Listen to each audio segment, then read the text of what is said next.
Welcome to the PET panel Very Low Profile Clip Installation Guide.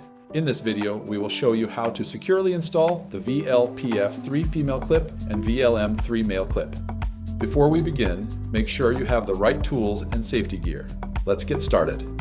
Mark out the female clip positions on the back of the panel following the recommended clip layout guides.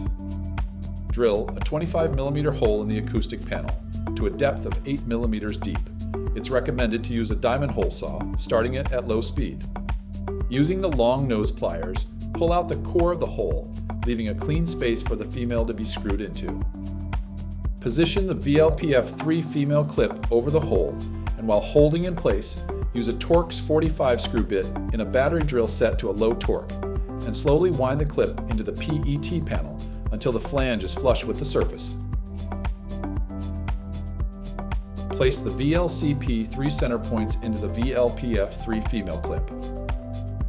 Offer up the panel to the desired position on the wall and press against the wall, marking the location of the male clips. Remove the panel and then screw the VL-M3 male clips into the locations marked by the center points. Once all the males are secured in place, press the panel in place, clipping the male and female clips together. Your panel is now secured in position.